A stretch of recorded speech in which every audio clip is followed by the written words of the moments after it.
Bonjour tout le monde, c'est Monsieur Duzix.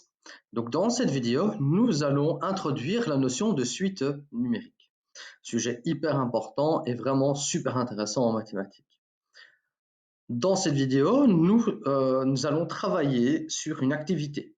Donc plus précisément, nous allons introduire l'énoncé du problème et nous essaierons de trouver la démarche, enfin une démarche en tout cas, pour répondre aux questions qui seront posées. Donc cette activité, en fait, elle se base sur un document qui est vraiment génial. Je le conseille à tous mes collègues professeurs de mathématiques. C'est un document qui est proposé par l'IREM de Montpellier et qui est disponible à l'adresse qui est affichée à l'écran. Franchement, allez-y, c'est vraiment bien fait.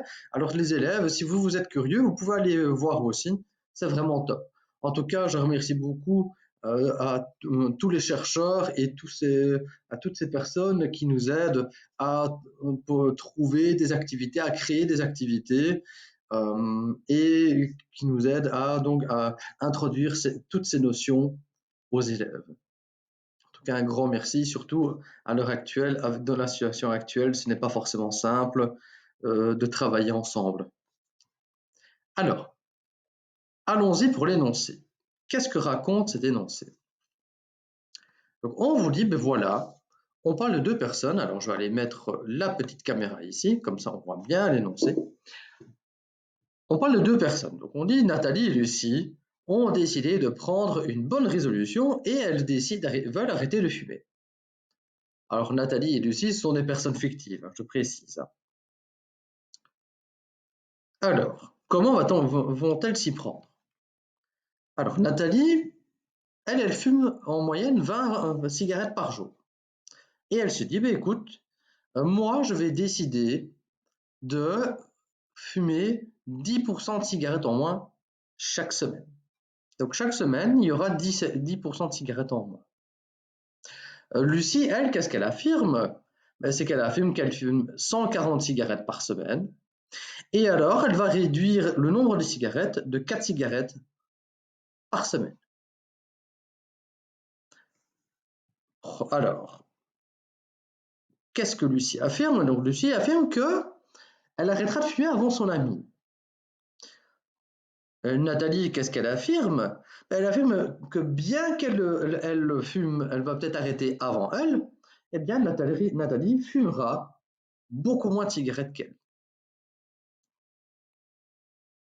Alors, en mathématiques, en général, ce qu'on fait, c'est que, ce n'est pas fait dans ces slides, mais j'aurais pu le faire, c'est de noter, lorsque vous avez fini votre énoncé, c'est de relire l'énoncé et de noter toutes les informations qui sont utiles et qui permettront de répondre aux questions. On parle de lister les hypothèses. Donc les hypothèses, c'est ce que l'énoncé vous donne à votre disposition. C'est ce que vous savez par rapport à la problématique. Donc moi, je vous conseille de faire ça. Prenez le temps 2 minutes, stoppez la vidéo si nécessaire et listez toutes les informations qui sont à votre disposition. Alors, première question. Alors, on nous demande, mais on nous dit, mais voilà, parmi Nathalie et Lucie, qui fume le plus au départ? Et comment pourrait-on le justifier? Alors, avant de continuer, mettez sur pause et essayez pendant 2-3 minutes de trouver la réponse. N'avancez pas dans la vidéo, hein, le but c'est que vous essayez de répondre par vous-même. Alors, pour ceux qui ont déjà répondu, eh bien, tout simplement, Nathalie fume 20 cigarettes par jour, donc sur une semaine de temps, 7 fois 20, ça fait 140. Lucie, elle fume aussi 140 cigarettes par semaine, là c'est dit directement. Et donc en fait, au départ, les deux jeunes femmes, les deux jeunes filles fument autant de cigarettes et ce nombre, il est de 140. On dit que au temps initial, alors le temps c'est à prendre avec des pincettes parce que ce ne sont pas forcément on ne peut pas considérer vraiment ça comme un temps. Eh bien, au départ, eh bien, les deux personnes fument 140 cigarettes. Alors, deuxième question. De nouveau, avant de continuer, vous à la maison, mettez sur pause, faites une pause et essayez de répondre à la question sur base de l'énoncé. On nous dit, ben voilà, quelle est l'affirmation de Lucie? Et on vous demande comment pourrait-on le vérifier? Alors, lorsqu'on vous pose la question comment peut-on le vérifier, on ne vous demande pas de faire le calcul. C'est simplement par rapport à la démarche. Comment pourriez-vous vérifier cela? Ce n'est pas le calcul qu'on vous demande, c'est vraiment la démarche. Qu'est-ce que vous feriez pour répondre à la question? Alors, qu'est-ce que nous dit l'énoncé? Alors, Lucie dit qu'elle va arrêter de fumer avant Nathalie. Alors, comment peut-on vérifier, comment pourrait-on vérifier cela? Alors, c'est assez simple, parce qu'on peut se dire, ben voilà, je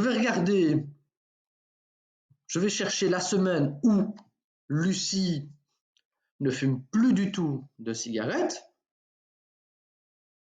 et ensuite, à partir du moment où je connais le numéro de semaine, eh bien, je vais faire le même calcul.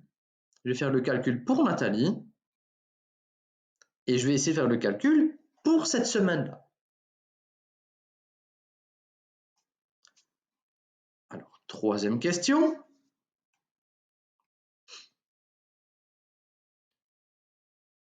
Proposer une démarche permettant de déterminer la durée au bout de laquelle Lucie aura arrêté de fumer.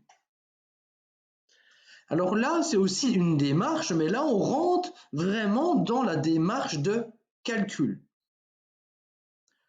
On ne veut pas faire le détail, on veut juste savoir, on veut juste vous demander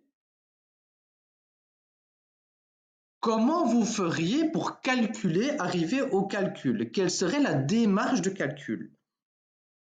Tantôt, c'était plutôt la démarche globale.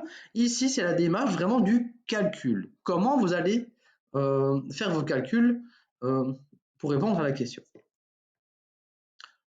Alors, il suffit de se baser sur ce qu'on a fait à la question 2.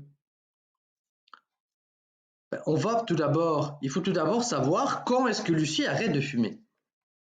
Et donc, qu'est-ce qu'on sait? On sait que Lucie fume 140 cigarettes sur la semaine. Au départ, en tout cas, qu'elle en fume 4 de moins chaque semaine. Et donc, je vais essayer, avec ces informations-là, de trouver la semaine où elle aura atteint 0 cigarette. Alors, ce qu'on va faire, c'est qu'on va stopper la vidéo ici. Donc là, on fait une vidéo avec toutes les démarches. Les vidéos suivantes, elles seront consacrées vraiment au calcul et à la recherche des réponses. Et elles vont se baser à partir de la démarche qu'on vient de faire. Donc, je vous souhaite une très bonne journée. N'hésitez pas à liker la vidéo si vous avez apprécié. Partagez-la si vous pensez que ça peut aider quelqu'un. Et je vous dis à très bientôt. Au revoir.